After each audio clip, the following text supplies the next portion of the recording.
Segunda carta de Paulo a Timóteo, que Paulo escreve a Timóteo, capítulo 1. Eu quero ler com você os versos de 1 a 12.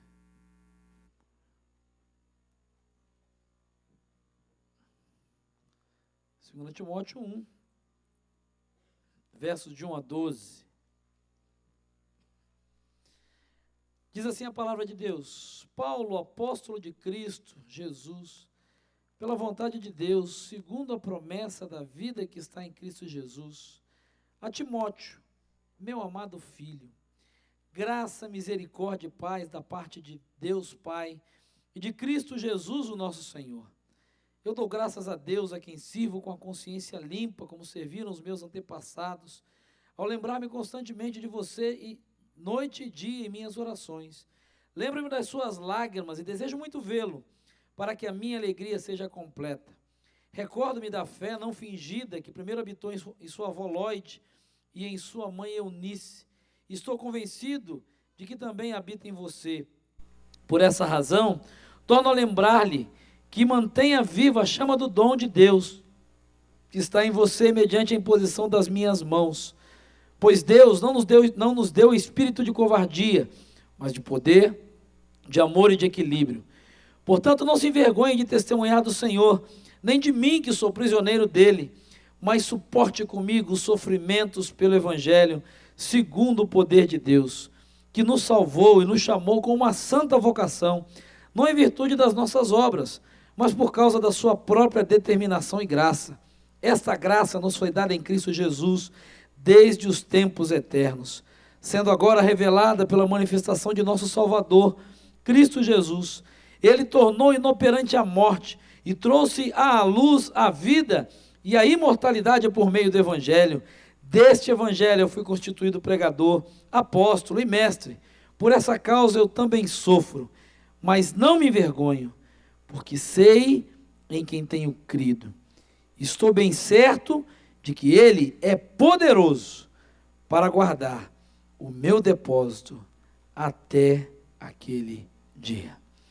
Que Deus abençoe a sua palavra e o Espírito do Senhor possa aplicá-la ao meu e ao seu coração nessa noite. Eu quero começar essa palavra nessa noite, esse compartilhar da palavra de Deus, dizendo para você o que me rouba a esperança.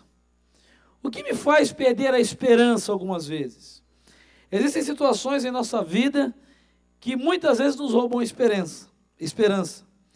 Eu posso dizer para você que, por exemplo, uma das coisas que me rouba a esperança, que me faz às vezes perder a esperança, é gente descomprometida. Gente que não honra os seus compromissos. Gente que assume, mas não honra compromissos.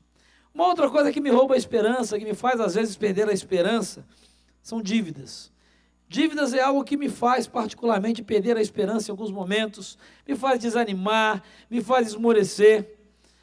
Uma outra situação que me faz perder a esperança são os meus fracassos. Quando eu erro, quando eu caio, quando eu fracasso, quando eu sou vencido por alguma situação, isso me desanima, isso me esmorece, isso me traz uma tentação muito grande de desistir e me faz perder a esperança. Uma outra coisa que me faz perder a esperança é a decepção com as pessoas, quando as pessoas não atendem às minhas expectativas, ou pelo menos quando elas me decepcionam naquilo que eu esperava que elas fizessem, ou da forma como elas agissem. E aí eu pergunto para você nessa noite, o que é que te faz perder a esperança? O que é que rouba a sua esperança? O que é que em alguns momentos te faz pensar em desistir de tudo? Diga para mim aí, o que é que rouba a sua esperança? O que é que te faz perder a esperança algumas vezes? Falsidade muitas vezes nos rouba a esperança, faz perder a esperança. O que mais? Injustiça. Injustiça é algo que para muitos faz com que a esperança seja roubada, faz com que as expectativas sejam arrancadas. O que mais que te rouba a esperança? Desprezo.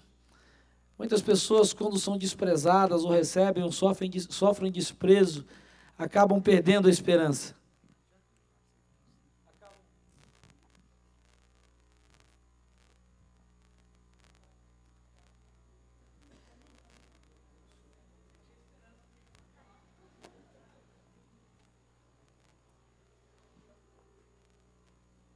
Eu já estou ficando, agora não, agora a esperança voltou. A esperança é assim, ela vai e volta. Você tem que manter firme a esperança.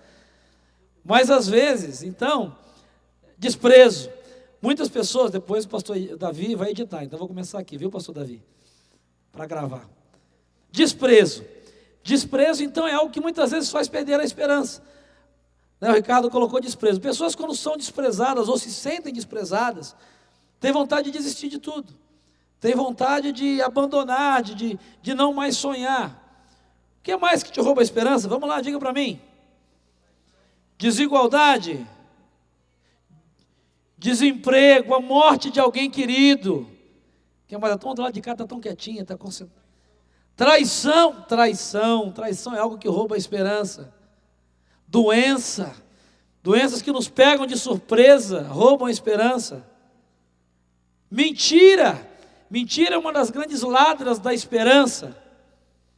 Alguém mais? Frustrações roubam a nossa esperança.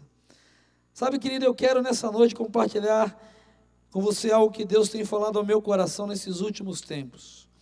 Eu tenho uma palavra que Deus colocou no meu coração, para que todas as vezes em que essas coisas que roubam a minha esperança, ou coisas, situações que roubem a sua esperança, tentarem tomar a sua esperança, tentarem roubar a sua esperança, tentarem fazer você perder a sua esperança, Deus tem algo para dizer para você nessa noite. Não desista, porque ainda há esperança. Não desista, porque ainda há esperança. E talvez você diga, por quê, pastor? Para quê, pastor? Quem é que me garante isso, pastor? O senhor não conhece a minha história. O senhor não sabe o que eu estou passando. O senhor não sabe o desprezo que eu sofri. O senhor não sabe o que aconteceu na minha família. O senhor não sabe o que eu estou vivendo nos últimos tempos. O senhor não sabe o que eu sofro lá na minha empresa. O senhor não vive na família que eu vivo, no lugar onde eu vivo. A sua realidade financeira não é igual à minha. O senhor não sabe o momento que nós estamos passando com uma enfermidade. Não venha dizer para mim para não desistir, porque não há mais esperança. Eu quero dizer para você que existe esperança sim, e você não deve desistir. E eu quero dizer isso para você, na verdade não eu, mas eu quero deixar o Senhor dizer isso para você, a partir de um homem que passou talvez pelas piores situações que um ser humano possa passar, e não perdeu a esperança. Eu quero convidar você para caminhar comigo na história e na biografia do apóstolo Paulo. Paulo, quando era Saulo ainda, foi um menino criado na cidade de Tarso. Eu vou citar para você alguns textos, talvez você não consiga copiar, mas se você quiser, você pode mandar um e-mail para mim, eu disponibilizo os textos para que você não fique preso nas anotações. Mas Saulo foi criado na cidade de Tarso, uma cidade grande, uma cidade importante. Lá em Atos capítulo 21, versículo 39, o texto, a palavra de Deus vai nos dizer isso. Paulo era alguém que tinha uma carreira promissora, as perspectivas com relação a Paulo eram muito boas.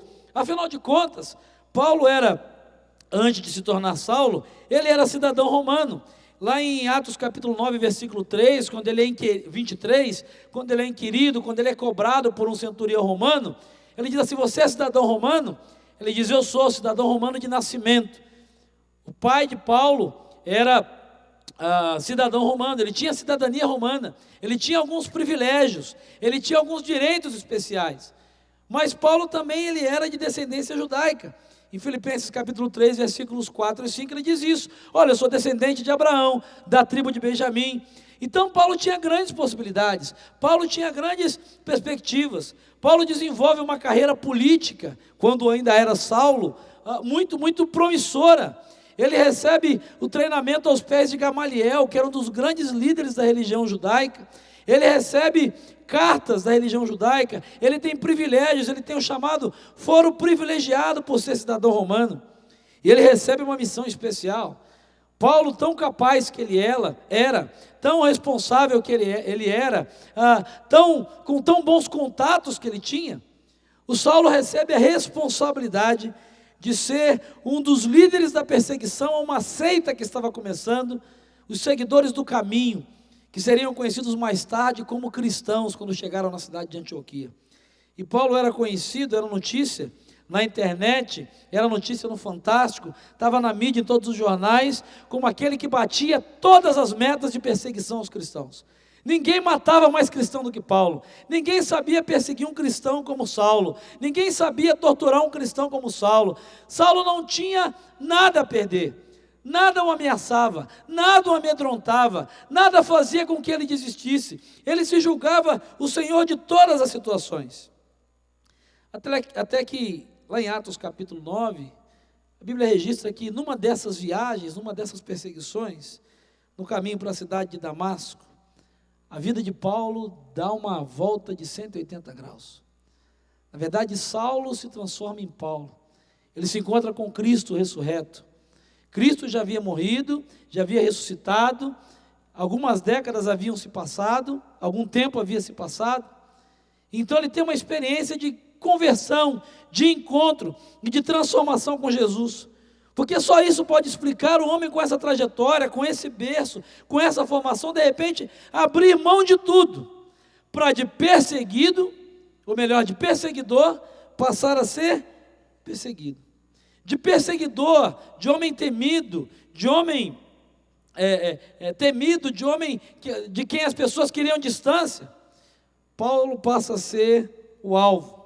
De pedra, Paulo passa a ser vidraça. E é interessante que de perseguidor de todos, Paulo passa a ser perseguido por todos. Porque é interessante que ele não consegue agora ter a simpatia de mais ninguém. Por quê? Porque os judeus e cristãos, os judeus cristãos de quem ele fazia parte agora, ele havia se convertido, Atos capítulo 9, versículo 23, vai dizer que a turma ficou todo mundo ficou de pé atrás com ele. Diz: esse camarada se converteu mesmo? Será que isso não é uma estratégia para ele pegar todo mundo e é uma armadilha? Então, onde Paulo chegava, em boa parte das igrejas onde Paulo chega no início do seu ministério, todo mundo olha com o pé atrás e diz: esse cabra não é honesto, não. Esse camarada está armando alguma. Que Jesus no caminho de Damasco, que esse é balela, esse camarada é inteligente, ele fez pós-graduação, fez MBA, ele tem uma oratória muito boa. Conversão que coisa nenhuma, isso é picareta. Isso é um pilantra querendo ganhar alguma vantagem, alguma coisa. Ele deve ter perdido emprego, a coisa deve ter ficado feia, ele está querendo se dar bem aqui. Ou seja, no ambiente onde Paulo estava agora, que é a igreja, que são os cristãos, a turma desconfia dele. E os romanos, que eram seus antigos amigos, o odiavam, porque ele havia traído toda a sua formação, ele havia traído todo o seu chamado, ele havia traído todos os seus colegas de perseguição. Ou seja, Paulo passa a ser alguém que vive uma vida de perseguição. Ele passa a ser alguém que vai ter poucos amigos. Ele passa a ser alguém que mesmo no ambiente onde ele convive, que é a igreja, em muitos momentos, ele sofre desconfiança, ele sofre perseguição. E é interessante que Atos capítulo 21, versículos 27 a 29, vai dizer que quando ele chega a Jerusalém, os judeus ali de Jerusalém estão tão desconfiados. No primeiro momento, quando ele começa a falar de Jesus, acham isso muito simpático, mas eles estão tão desconfiados que eles começam a armar para matar Paulo. Dizem: vamos matar esse camarada? Na dúvida, a gente mata ele. Na dúvida se ele se converteu ou não, na dúvida se ele vai continuar perseguindo ou se Jesus transformou, a gente mata. Por quê? Porque se ele for pilantra, está morto, não vale nada. E se for verdade, ele já está com Jesus, então vai para o céu, não tem problema. Na dúvida, a gente mata ele. E Atos capítulo, então, 21, versículos 27 a 29, vai dizer que esse camarada é preso. Criam toda uma situação, vão levantar calúnias contra ele, vão levantar mentiras contra ele, vão denunciá-lo ao poder romano. E quando Paulo é preso, por conta da sua cidadania romana, ele vai apelar ao imperador. Ele tinha esse direito, ele tinha esse privilégio. Então, de Jerusalém, ele é mandado para Roma, para ser julgado pelo imperador. E é interessante, então, que ele é mandado para Roma de navio. Você pode dizer: então tá bom, a coisa, ele vai ser julgado, vai ser preso, agora a coisa vai ficar mais tranquila para Paulo. Você acha que sim? No meio dessa viagem, sabe o que acontece com Paulo? Quem conhece a história? O navio que ele está afunda. Você imagina por que a turma não gostava de ser amiga de Paulo? Onde ele estava era pedrada, era perseguição. O navio que o cara toma sofre naufrágio, afunda. Onde ele está, ele não é bem quisto, não é amado. Os antigos amigos o odeiam. Muitos dos novos desconfiam, não levam muita fé naquilo que está acontecendo na vida dele. E nessa viagem então para Roma, Paulo sofre um naufrágio. E esse navio vai naufragar na ilha de Malta. E ele leva cerca de 3 meses até que um outro navio venha e ele possa terminar a sua viagem e chegar a Roma. Então, quando ele chega a Roma, ele consegue ter o privilégio, em Atos capítulo 28, Lucas vai terminar o livro de Atos, Atos 28, versículos 16 e 30, falando e mostrando Paulo preso. Mas ainda a coisa estava boa, ele estava numa prisão domiciliar, ele aluga uma casa, o texto diz isso, ele pode receber as pessoas, mas muito provavelmente ele tinha uma bola de ferro no pé, né, como aqueles filmes que você já viu, e um guarda na porta da sua casa. Ele tinha prisão domiciliar, mas estava preso, e ele fica cerca de 2 anos nessa situação. Depois de algum tempo, ao que tudo indica, ele consegue ser liberto, consegue ser solto, mas a perseguição continua de uma forma tão intensa, que Paulo é preso novamente, dessa vez ele é colocado numa masmorra. Muito provavelmente, pelo que ele vai descrever nessa segunda carta que ele escreve a Timóteo, era uma masmorra de difícil acesso. Quando você lê o versículo 17 do capítulo que nós lemos, de 2 Timóteo, capítulo 1, o versículo 17, ele vai falar que o Onesíforo, que era um dos seus amigos, ele estava num lugar tão complicado. Olha o que diz o versículo 17, pelo contrário, quando Onesíforo chegou a Roma, procurou-me diligentemente até me encontrar. Paulo foi preso num lugar que não era fácil de ser encontrado. Paulo muito provavelmente foi preso acorrentado, ele tinha perdido a sua mobilidade. O versículo 9 do capítulo 2, ele vai dizer isso, olha, eu estou aqui preso, eu estou em cadeias, eu estou acorrentado, eu estou numa masmorra muito provavelmente fria, muito provavelmente que não tinha acesso à luz do dia. E se depois você quiser ler o capítulo 4 dessa segunda carta de Paulo a Timóteo, você vai perceber que Paulo tinha plena consciência de que ele não sairia mais de lá. Paulo sabia que não haveria mais livramento. Paulo sabia que não aconteceria mais nenhum milagre ali aparente, que o fim dele está próximo. Ele diz para Timóteo lá no capítulo 4, olha Timóteo, eu já estou sendo derramado como libação. É interessante, para que você tenha uma ideia, talvez um resumo da biografia de Paulo. Abra lá em 2 Coríntios, capítulo 11, por favor. 2 Coríntios, capítulo 11. Você acha que você tem problemas? Olha o que Paulo escreve. 2 Coríntios, capítulo 11, a partir do versículo 33. Olha o que Paulo vai dizer a respeito de si mesmo. Ele faz um resumo da sua biografia. 2 Coríntios 11, a partir do versículo 23. São eles servos de Cristo? Eu estou fora de mim para falar dessa forma, mas eu ainda mais. Paulo está bravo, estão dizendo que eles eram crentes. Paulo não era orgulhoso, ele não gostava de ficar batendo no peito, mas a turma cutucou, a turma pegou no pé dele e diz, bom, eles estão dizendo que eles são servos de Cristo? Então olha o que eu tenho passado. Trabalhei muito mais, fui encarcerado mais vezes, fui açoitado mais vezes severamente e exposto à morte repetidas vezes.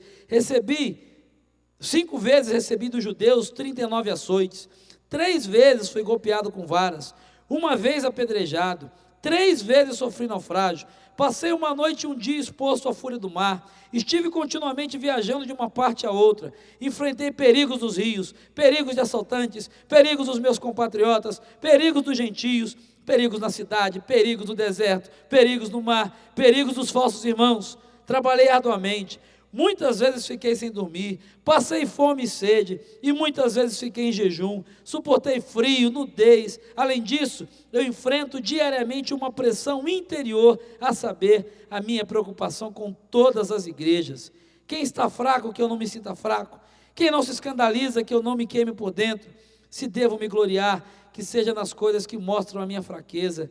O Deus e Pai do Senhor Jesus, que é bendito para sempre, sabe que eu não estou mentindo. Em Damasco, o governador nomeado pelo rei Aretas mandou que se vigiasse a cidade para me prender, mas de uma janela na muralha eu fui baixado numa cesta e escapei das mãos dele.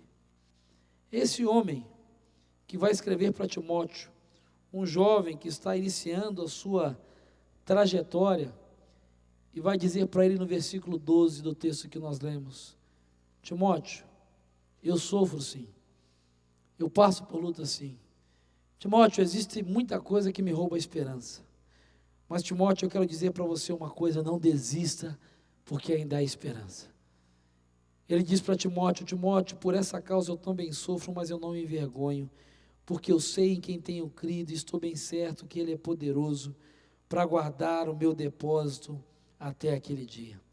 Sabe, querido, se você está aqui nessa noite, querida, se você está aqui nessa noite, a mensagem que Paulo diz para Timóteo, de uma masmorra fria e escura, depois de passar por dores, por sofrimentos, por humilhações, por traição, por desprezo, por mentira, por calúnia, a mensagem que Paulo tem para dizer para você nessa noite é: não desista, porque ainda há esperança. Não desista, porque ainda há esperança para você, ainda há esperança para a sua vida, ainda há esperança para o seu casamento, ainda há esperança para a sua história, ainda há esperança para a sua família, ainda há esperança sim. E você pode perguntar: mas qual é o segredo de Paulo? Por que Paulo tem tanta certeza, apesar de todas essas coisas? Eu quero dizer para você que sempre haverá esperança, independente do que aconteça na sua vida, se você conhecer a Jesus.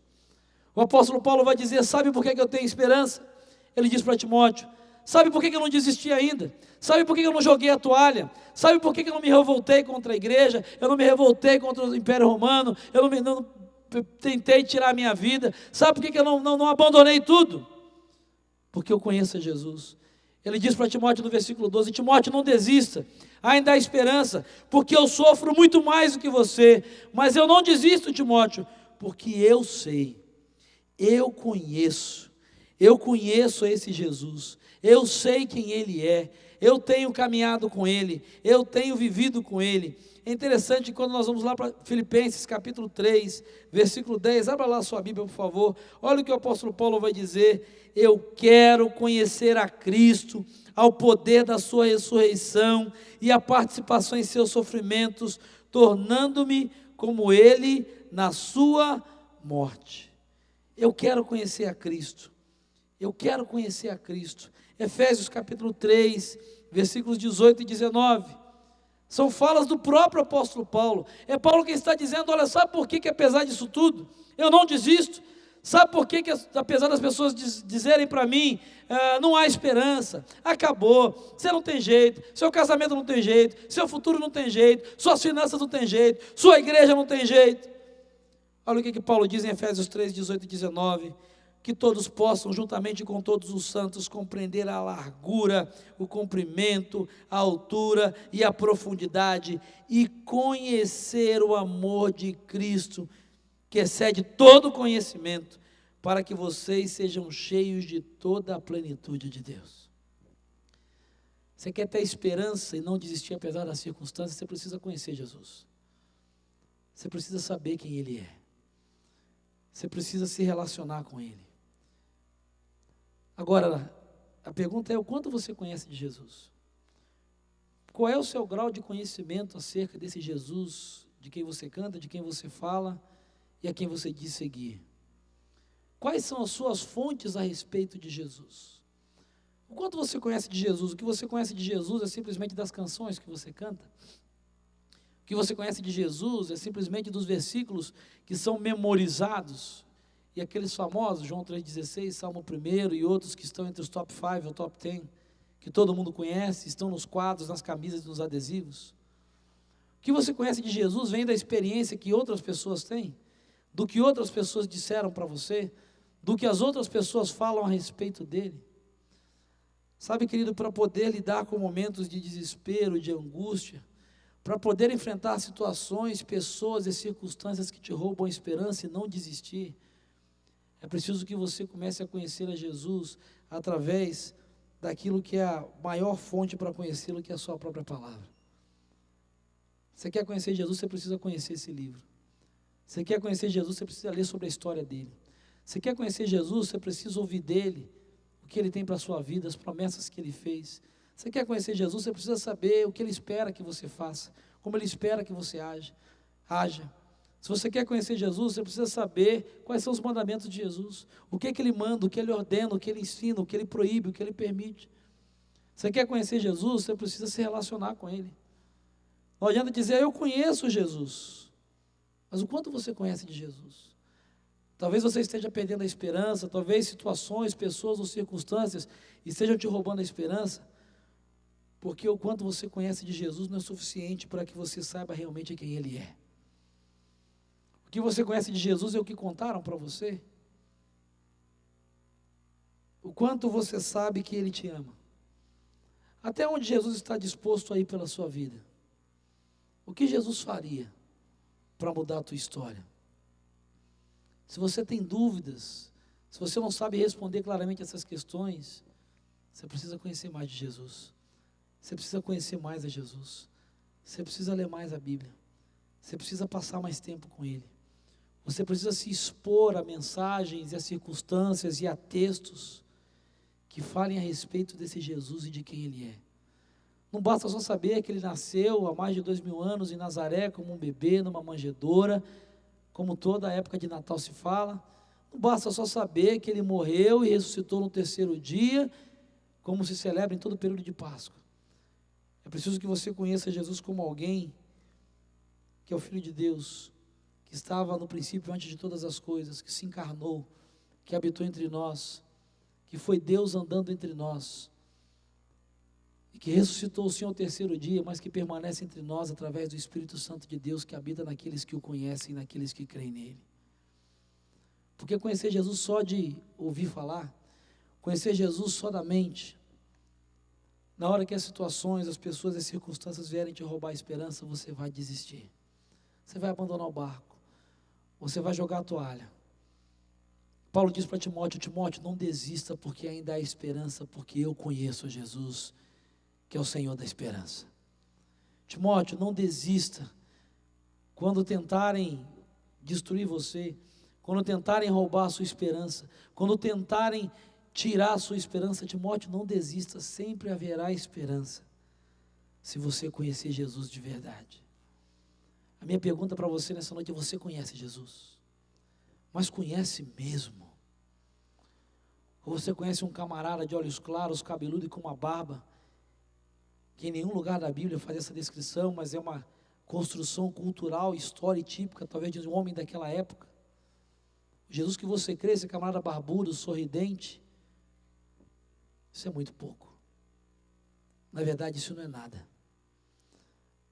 Porque se você quer enfrentar situações de adversidade, a pergunta para você é: quanto você conhece de Jesus? Talvez você diga: não, mas eu conheço, pastor, eu estudo a Bíblia, eu já fui da igreja A, B, C ou D, eu vou à religião, eu fiz primeira comunhão, eu fui criado numa igreja evangélica, eu cresci, eu leio a Bíblia, eu já li a Bíblia 5, 6, 7 vezes, mas ainda assim, estão me roubando a esperança. Mas ainda assim, eu estou perdendo a esperança. Paulo então vai dizer para Timóteo: Timóteo, não desista, não perca a esperança, porque eu não só conheço, mas eu creio nesse Jesus. Sabe, querido, você vai ter esperança e vai haver esperança para você, se você não simplesmente crer em Jesus, se você não simplesmente conhecer a Jesus, mas se você se dispor a crer sinceramente no poder desse Jesus sobre a sua vida. E o apóstolo Paulo que vai dizer isso muito claramente. Abra lá comigo Romanos, vamos ver o que Paulo diz. Romanos, capítulo 10, versículo 9. Olha o que diz Romanos 10, 9. Tem muita gente que diz: não, mas eu conheço Jesus, eu vou à igreja, eu até dou o dízimo, eu canto no coro, eu frequento vários ministérios, eu assisto cada dia, eu assisto um programa, eu ouço a mensagem, eu tenho até um relacionamento bom com Jesus. O apóstolo Paulo vai dizer em Romanos capítulo 10, versículo 9: se você confessar com a sua boca que Jesus é o Senhor e crer em seu coração que Deus o ressuscitou dentre os mortos, você será salvo. Não é você conhecer Jesus que vai mudar a sua história. Não é você seguir Jesus que vai mudar a sua história. Não é você cantar música gospel de Jesus que vai mudar a sua história. Não é nem você ir a uma igreja evangélica, ou seja lá qual for, que vai mudar a sua história. O que vai mudar a sua história, o que vai manter a sua esperança viva, é uma experiência pessoal com esse Jesus, em que você crê que Ele é o Senhor. O próprio Paulo vai dizer em Efésios capítulo 1, versículo 13, nele, nesse Jesus, quando vocês ouviram e creram na palavra da verdade, o evangelho que os salvou, vocês foram selados com o Espírito Santo da promessa. Só não vão roubar a sua esperança, só não vão te arrancar a esperança, Você só não vai desistir diante das adversidades quando você tiver uma experiência pessoal com Jesus e, mais do que conhecer, você crer incondicionalmente que Ele é o Filho de Deus, ressuscitado dos mortos, que está vivo à direita de Deus, intercedendo pela minha vida, intercedendo pela sua vida. E mais do que isso, que você foi marcado como propriedade desse Jesus. Efésios capítulo 1, versículo 13, o texto que eu li agora diz isso. Quando você crê em Jesus, você é marcado por Jesus. Você recebe algo na tua vida, no teu coração, que você vai esmorecer sim, que você vai se entristecer sim, que você vai chorar sim, que você vai se angustiar sim, que você vai até desanimar, mas você jamais vai desistir, porque você crê, você sabe em quem você crê. Você crê não num Deus morto, não num Deus dependurado numa parede, não num Deus que simplesmente contava algumas bonitas histórias, mas um Deus que habita no seu coração, um Deus que habita em você. Aí você diz assim, mas pastor, como é que isso é possível? Passa algumas páginas da sua Bíblia em Efésios, capítulo 3, versículo 17. É Paulo que está dizendo, eu estou lendo só as falas desse apóstolo Paulo. Olha o que o Paulo diz em Efésios 3,17. Para que Cristo habite em seus corações, mediante, o que está aí? A fé. Para que Cristo habite em seus corações mediante a fé. Você crê em Jesus de verdade ou você é um religioso? Você crê em Jesus de verdade ou você é um frequentador de igreja? Você crê em Jesus de verdade ou você é um caçador de bênçãos? Você crê em Jesus de verdade ou você é alguém que está tentando negociar com Ele uma melhora de vida? Quem sabe se você fizer tudo direitinho e cumprir as suas obrigações, Ele não dá uma melhorada na sua história. Você crê em Jesus de verdade porque a Bíblia diz que quando você crê em Jesus, Ele não é um Deus que está fora, mas Ele é um Deus que está dentro. Ele não é um Deus que você tem que se dobrar, ir atrás, e pagar, e acender, e comprar, e fazer, não. Ele é um Deus que habita em você. E você não desiste e crê que ainda há esperança, não pelo que você olha do lado de fora, não pelas circunstâncias que você vê, não pelo que as pessoas fazem ou pelo que elas deixam de fazer, mas você não desiste, você acredita que ainda há esperança por aquilo que está dentro de você, por aquele que está dentro de você, por aquele que habita em você e que te mantém em pé. Paulo vai dizer para Timóteo, Timóteo, você está começando agora, Timóteo. Eu estou no fim da minha vida. Timóteo, aparentemente, não há nenhuma esperança, eu estou numa masmorra, mas eu não me envergonho, Timóteo. A minha esperança ainda não acabou, porque eu sei em quem eu tenho crido. Eu sei quem habita em mim. Eu sei quem está dentro de mim. Sabe, querido, não desistir, não perder a esperança não é algo que acontece pelo que você vem ou faz do lado de fora, mas é um ato de fé por aquele que você tem dentro de você. O autor de Hebreus, no capítulo 11, versículo 6, ele vai dizer justamente isso. Ele vai dizer, sem fé é impossível agradar a Deus. Você já parou para pensar como tem gente tentando agradar a Deus e ganhar Jesus fazendo um monte de coisas? Gente que dá dízimo, gente que vai à igreja, gente que vai em campanha, gente que vai aos cultos, tentando agradar a Deus, tentando se fazer merecedor, tentando achar que isso vai mudar a sua história. O autor de Hebreus disse, você quer agradar a Deus? Creia em Jesus. Creia incondicionalmente em Jesus. Convide Ele para ser o Senhor, o Salvador, mas mais do que isso, o dono da sua vida. O dono da sua vida. Desse Jesus ser maior do que o diagnóstico que te deram. Deixe Jesus ser maior do que a traição que fizeram a você. Deixe Jesus ser maior do que a língua daqueles que falam mal de você. Deixe Jesus ser maior do que as circunstâncias que estão diante dos seus olhos. Deixe Jesus ser maior do que as perspectivas que existem de futuro. Deixe Jesus ser Senhor na sua vida. Existe uma história muito interessante, eu já contei aqui algumas vezes, mas eu gosto muito dela. E ela ilustra muito bem isso, e ela fala de um jovem, se você já ouviu, me perdoe, que estava na sua casa e convidou Jesus para vir à sua casa. E Jesus, então, no dia combinado, no dia que ele combinou, recebeu Jesus na sua casa. E ele abriu, e ele arrumou a casa, preparou a casa. E quando Jesus chegou, ele disse: Jesus, pode entrar, a casa é toda sua. Agora que o Senhor está aqui, eu acredito, eu estou vendo com os meus olhos, olha que coisa boa. E quando eles estavam ali na sala conversando, alguém bateu muito forte na porta da sala. E ele pediu licença para Jesus e foi lá atender. E quando ele foi atender a porta e abriu, estava lá Lúcifer e toda a legião de demônios tentando entrar, e ele fez muita força, com muita dificuldade, conseguiu travar a porta da janela, da sala. E aí Jesus disse: quem é que está aí? Não, Jesus, não é nada, não é ninguém importante. Ele achou estranho, mas eles continuaram a conversar. De repente bateram então na porta da janela, do quarto. E ele pediu licença para Jesus, e quando ele foi lá abrir a porta do quarto da janela, a porta da janela do quarto, e lá estava Lúcifer, os seus demônios tentando entrar, tentando invadir, e aquela luta tremenda, o couro comendo e tal. Ele fechou e voltou suado, meio descabelado. E Jesus sentado ali, dizendo: rapaz, o que aconteceu? Você está transpirando, está ofegante. Não, Jesus, está tudo bem. Ele: não, deixa aí no seu quarto lá que eu ajudo você. Não, Jesus, não. Porque ele tinha umas coisas lá no quarto, umas revistas, umas coisas que estavam ali, que não ia ser muito legal Jesus ver. Não, Jesus, pode ficar aqui que eu resolvo, eu dou conta. Tu és o Senhor, eu creio, fica aqui, vamos conversar. Eu quero aproveitar da tua presença. Aí passou um tempo, então, bateram lá na porta da cozinha.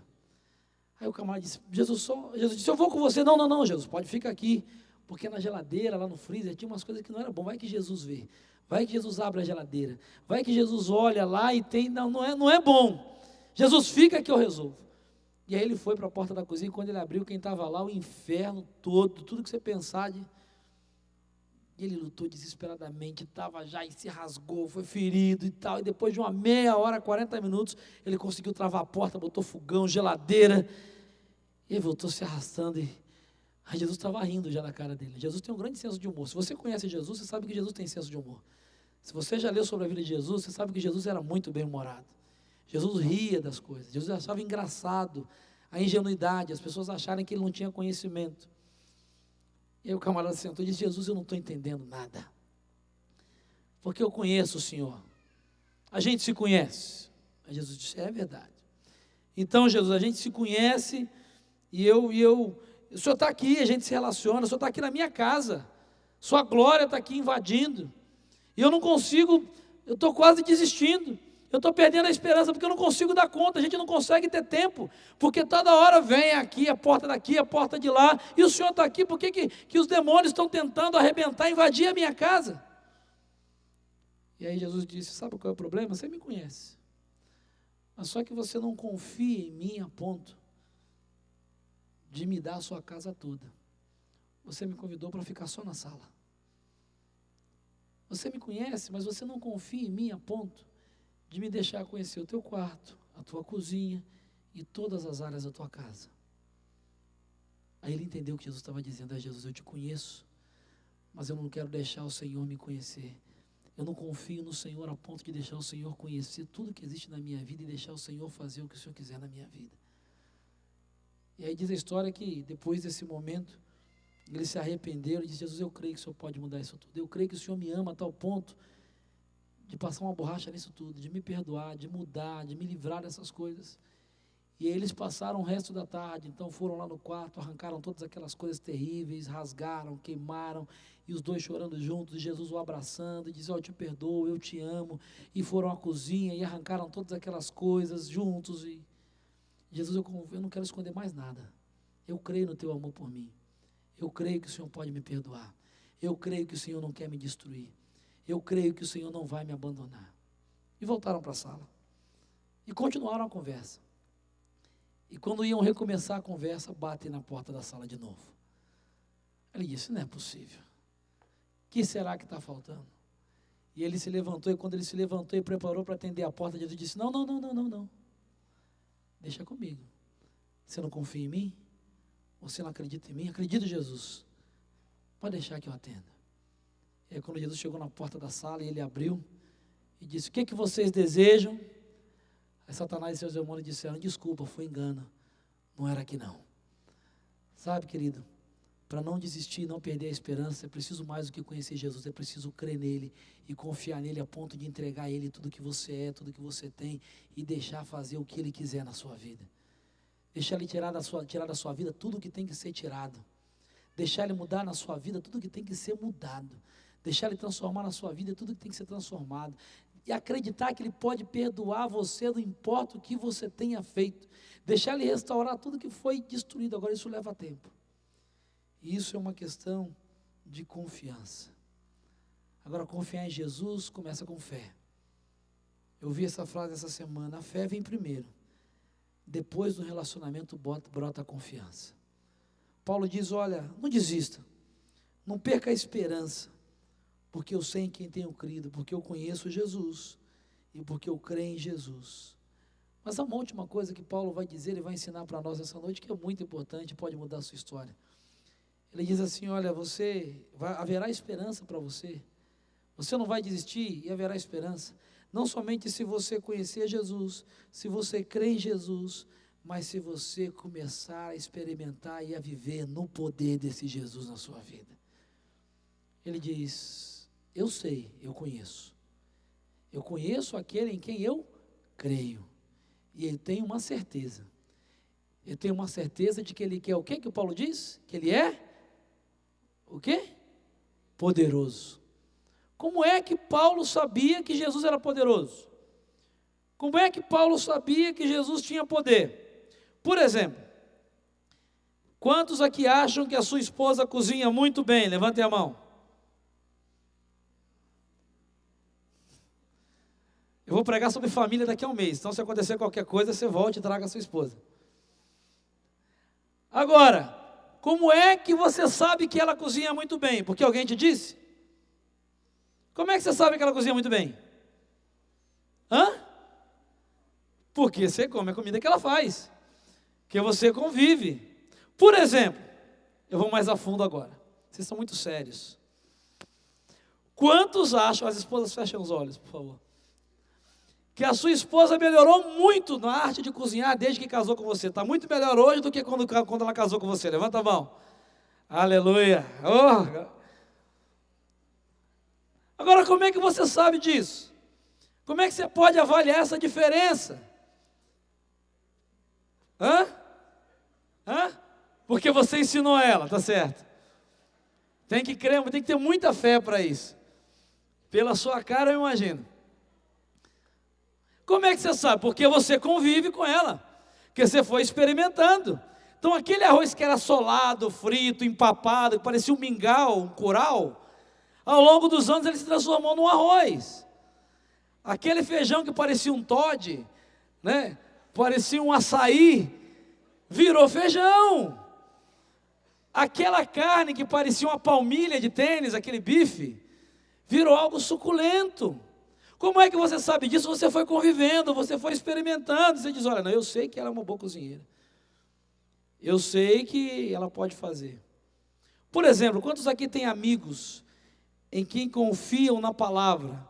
Como dizia antigamente, né? Vale o fio do bigode. Se ele ou ela disser, você acredita incondicionalmente. Levanta a mão. Tem um amigo, uma pessoa que, se a pessoa disser assim: eu faço, não precisa de papel, você investe a sua vida se for necessário. Como é que você sabe disso? Convivência. Se você não me conhece, né, pessoal de Vila Rosário e outros que estão aqui, você poria o seu nome e a sua vida, é o pastor da igreja. Olha lá o que vocês vão dizer. Você poria o seu nome, a sua vida, a sua casa, se arriscaria tudo por minha causa? Sim ou não? Se você faz, você é louco, você não me conhece. Se você botar a sua casa, o seu nome e a sua vida, você que não me conhece fizer, você é um irresponsável, porque você não me conhece. Você não convive comigo. Você não sabe se eu sou confiável ou não. Agora, se nós convivemos, se nós caminharmos, tivermos proximidade, se você vê a forma como eu ajo, como eu me relaciono, se eu honro os meus compromissos, você vai dizer: puxa vida, olha, esse pastor até que é confiável. Sabe, querido, relação com Jesus é a mesma coisa. Você não vai desistir E sempre haverá esperança para você, quando você se dispuser a viver uma vida de experiências com Jesus em toda e qualquer circunstância. Você vai aprender a viver com Jesus, você vai aprender a depender de Jesus, você vai aprender a confiar em Jesus, você vai aprender a esperar em Jesus, você vai aprender a não se desesperar em Jesus. Porque tem gente que acha que é só chegar, é só cantar, abracadabra, Jesus me guia. E quando a coisa pega, parece que Jesus some. Parece que o poder acaba. Parece por quê? Porque não vive. Porque não experimenta. Porque não convive. Haverá esperança para você. E você não vai desistir, seja qual for a circunstância da sua vida. Se você não simplesmente conhecer Jesus, se você não simplesmente crer em Jesus, mas se você se dispuser a viver a cada dia experimentando o poder de Jesus na sua vida. Se você permitir que Ele seja o Senhor da sua vida, se você fizer prova dEle na sua vida. Por que você confia em Jesus? Por que você crê em Jesus? Por que você acha que Ele pode fazer algo por você? Você só vai ser capaz de fazer isso. Você só vai ter esperança com relação ao dia de amanhã, quando você for capaz de olhar para ontem e dizer: eu quero trazer à memória aquilo que me dá esperança. Eu sei que o meu Redentor está vivo. Porque certa vez, quando eu estava desempregado, quando não havia o que colocar na minha mesa, e ninguém sabia disso, Ele mandou alguém lá com uma cesta básica, Ele usou alguém para se importar e pagar as minhas contas. Eu conheço esse Jesus, eu não vou desistir, eu não vou perder a esperança, porque eu certa vez estava desenganado, eu estava enfermo, meu filho estava doente num leito de hospital, e Ele restaurou a vida e ouviu as minhas orações e trouxe cura para o meu filho. Você não vai desistir, você não vai perder a esperança, porque você vai ter uma história para contar do que Jesus fez na sua vida. A questão é: você vive no poder de Jesus? Você vive na dependência de Jesus? De uma forma muito simples, você tem experiências com Jesus para contar? Porque se você não tem experiências com Jesus para contar, dificilmente você vai ser capaz de não desistir e dificilmente você vai acreditar que há esperança. Paulo diz: eu sei em quem eu tenho crido, e eu tenho uma certeza que Ele é poderoso. E essa certeza vem de tudo isso que eu passei. E a certeza de que em todas essas circunstâncias Ele esteve comigo. Em todas essas circunstâncias Ele não me abandonou. Quando abriram as minhas costas, eu imagino Paulo escrevendo isso, numa masmorra fria e escura. Pare para pensar sobre isso. Com as suas costas marcadas por dezenas de cicatrizes, de centenas de açoites que ele havia tomado, com seu corpo idoso já, cansado, provavelmente coberto por feridas, por cicatrizes, por marcas, com a sua alma angustiada, sentindo frio, e ele pede no final da carta que Timóteo traga a capa, o cobertor dele. Paulo diz: não importa, a coisa está difícil, mas eu conheço, porque eu tenho vivido com esse que é poderoso, eu sei que Ele tem poder. Ainda que não aconteça nada, ainda que eu saiba que eu vou morrer nesse lugar, eu não vou desistir, não vou perder a esperança, porque eu tenho vivido no poder desse Jesus os últimos anos da minha vida. Sabe, querido e querida, olhar para trás, você tem histórias de Jesus na sua vida para contar. Talvez você esteja só olhando para frente, dizendo: não há esperança, eu vou desistir. Eu quero te desafiar nessa noite a olhar para trás e trazer à sua memória aquilo que te dá esperança. Quantas situações que você achou que eram insolúveis, situações que você achou que não tinha saída, e talvez você nunca reconheceu que foi Jesus cuidando de você, Jesus agindo em seu favor. Talvez você tenha chamado isso de sorte, talvez você chame isso de destino, talvez você chame isso de interesse de alguém por você. Eu quero dizer para você que Jesus ama incondicionalmente você, que Jesus quer ser o Senhor da sua vida, de que Jesus quer habitar em você, de que Jesus quer ser a razão da sua esperança. O apóstolo Paulo, numa de suas cartas, quando as pessoas começam a dizer: isso e aquilo, ele diz: olha, eu aprendi o segredo. Filipenses 4, versículos 12 e 13, eu aprendi o segredo, eu aprendi vivendo, eu aprendi sofrendo, eu aprendi vendo o cuidado dEle, a graça dEle, eu aprendi vendo Ele fazer milagre, Eu aprendi vendo o milagre não acontecer. Eu aprendi recebendo cura e aprendi convivendo com a presença dele quando a cura não veio. Eu aprendi quando a resposta vinha rápido e aprendi quando a resposta demorou muito tempo. Ele diz em Filipenses 4,12, eu aprendi o segredo. Eu aprendi a estar contente em toda e qualquer situação. Então eu sei, ele diz em Filipenses 4,12,13, eu sei. Eu aprendi a passar fome e a ter fartura. Eu aprendi a ter necessidade e a ter em abundância. Eu aprendi a ter a liberdade e a viver na prisão. Eu aprendi a ter muitos amigos e a ser traído, e a viver na solidão. Eu aprendi a ser próspero e aprendi a passar momentos de necessidade. Eu aprendi a viver na alegria celebrando, mas aprendi a passar pelo momento de lágrimas e de dor.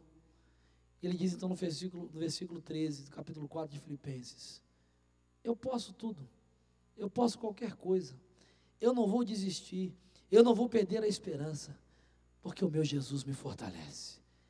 Eu posso todas as coisas naquele que me fortalece.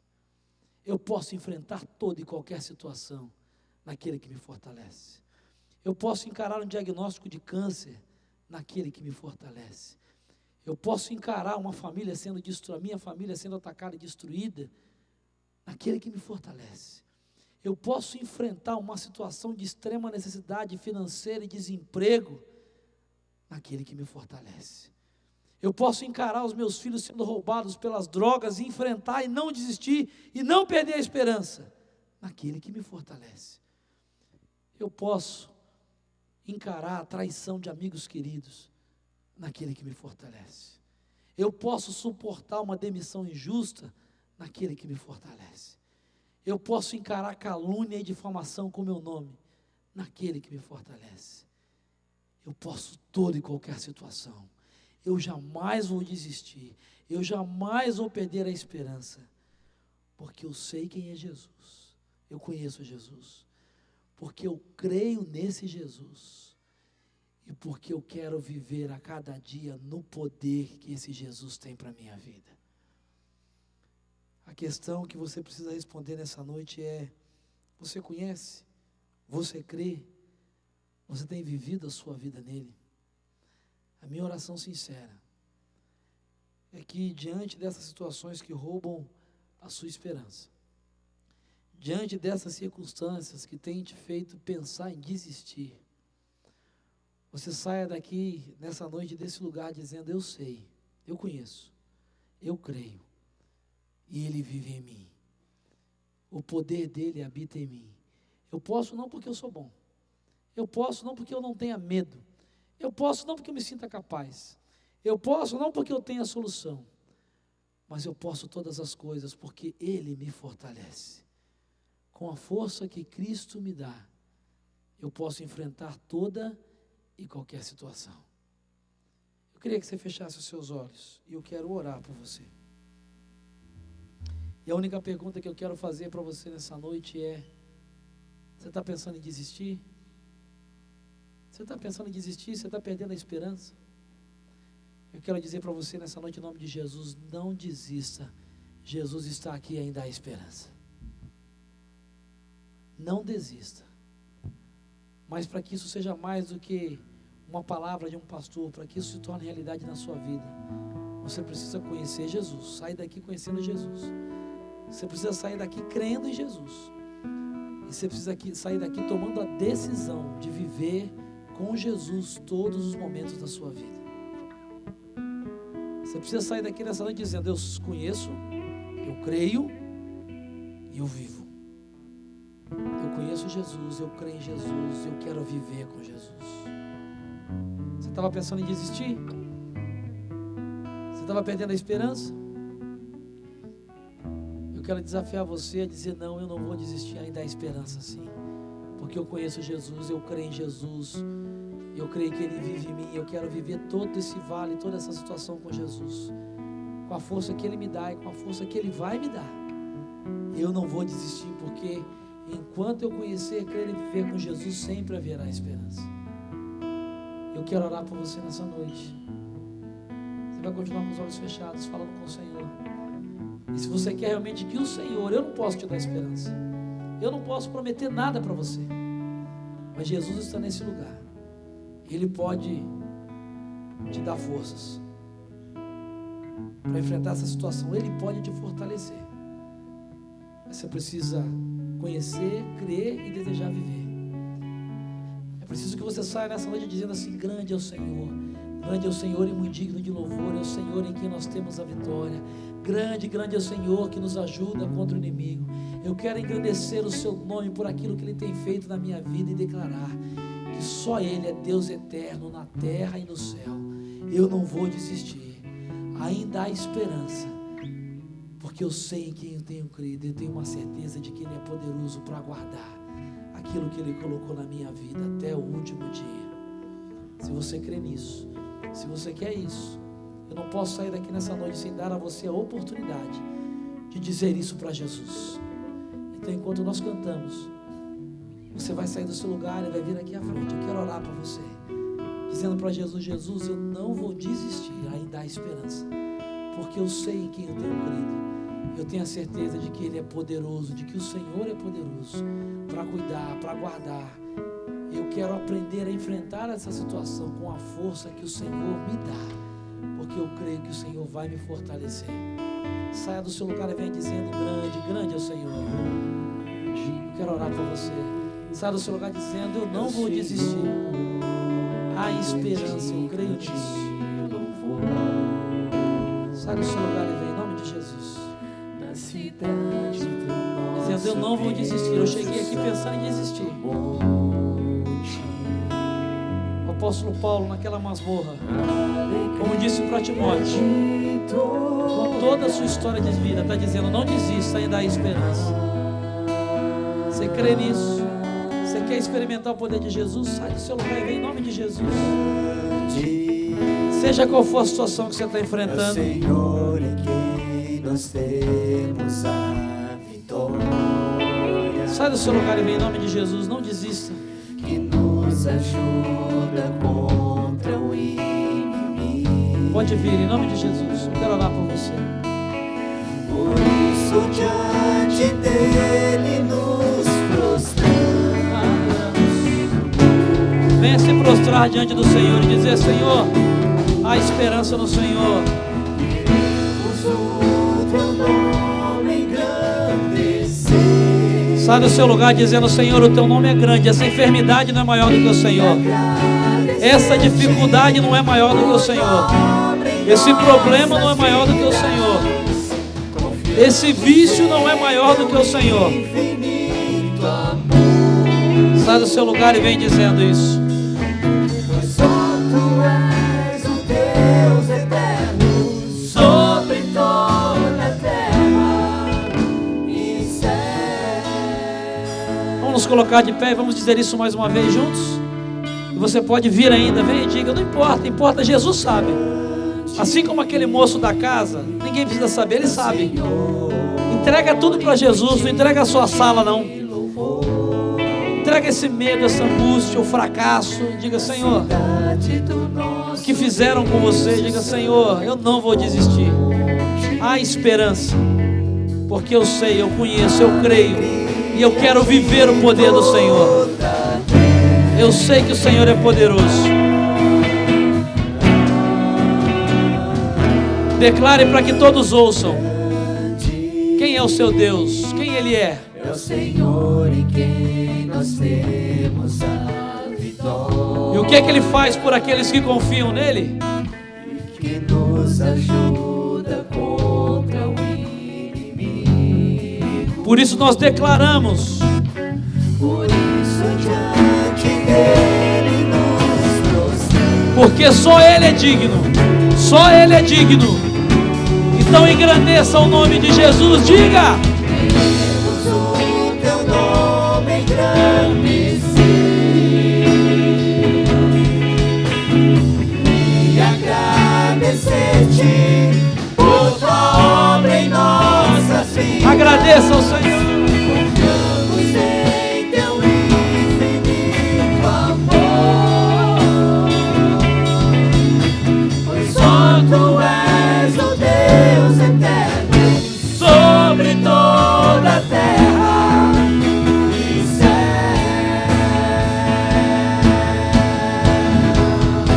Abre os teus lábios e diga para o Senhor: Queremos o teu nome engrandecer. Que o céu e o inferno ouçam isso.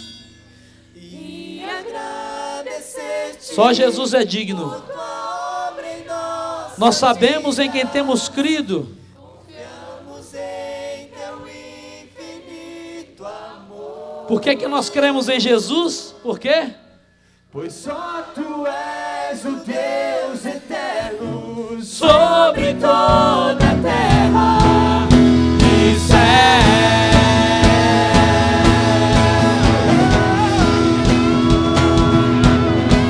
Queremos o teu nome engrandecer, aleluia, e agradecer-te por tua obra em nossas vidas. Confiamos em teu infinito amor, pois só tu és o Deus eterno sobre toda a terra. Pois só tu és o Deus eterno sobre toda a terra. Pois só tu és o Deus eterno sobre toda a terra. Pois só tu és o Deus eterno sobre toda a terra e céu.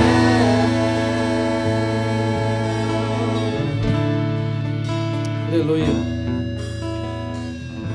Feche os seus olhos, vamos orar. Colocar diante do Senhor essas pessoas que estão aqui no altar do Senhor. Receba algo de Deus no teu coração. Não há nada, mas nada mesmo, que Satanás ou você mesmo ou a vida tenham feito para destruir, que Jesus não possa reconstruir. Não há não para quem Jesus não possa, ou para que Jesus não possa dizer sim. Não há nada, mais nada que o diabo, você ou os outros tenham feito para destruir a sua vida, que Jesus não possa restaurar e reconstruir. Saiba disso, creia nisso e viva isso em nome de Jesus. É para isso que nós existimos como igreja, para ajudar você, para caminhar com você e ajudar você juntamente conosco a conhecer, a aprender a conhecer, a crer e a viver poderosamente em Jesus. Creia nisso, porque eu creio que Jesus está nesse lugar, reconstruindo, restaurando, curando, libertando, refazendo. Eu creio nisso. Você que está aqui na frente, em nome de Jesus, creia nisso. Jesus está aqui para restaurar e reconstruir a tua vida. Ele sabe por que você veio aqui. Que não seja uma decisão, que não seja simplesmente mais uma vinda aqui no altar, mas que seja um momento de você de verdade conhecer, crer e viver, pagar o preço. Faça a prova de Jesus essa semana. Eu não garanto nada, mas Ele garante na sua palavra que Ele é fiel. Ele é fiel. E como nós cantamos nessa noite, Ele te ama incondicionalmente. E aquilo que é impossível para mim e para você não é impossível para o Senhor. Não é. Eu tenho buscado e tenho aprendido a viver isso na minha própria vida. É no tempo dele, é do jeito dele, é da hora dele. Mas creia, Ele pode, Ele pode e Ele pode. Conheça Jesus, creia em Jesus e procure colocar sua vida totalmente em Jesus. E nós estaremos aqui para te ajudar, para caminhar com você. Senhor Jesus, bendito seja o teu nome. Porque o Senhor é aquele que não desiste de nós. Mas mais do que isso, é aquele que não nos abandona, Pai. O Senhor não nos abandona principalmente nos momentos mais difíceis. Nos momentos de dor, de fracasso, de derrota. Nos momentos que nos roubam a esperança. Bendito seja o teu nome. Porque esses momentos, essas pessoas e essas circunstâncias não podem tirar o Senhor de nós. Não podem tirar a tua presença da nossa vida. Não podem arrancar as tuas promessas do nosso coração. Não podem arrancar o sangue do teu sangue que foi derramado por nós. Não podem apagar o teu amor sobre nós. Bendito seja o teu nome, porque o Senhor nos ama.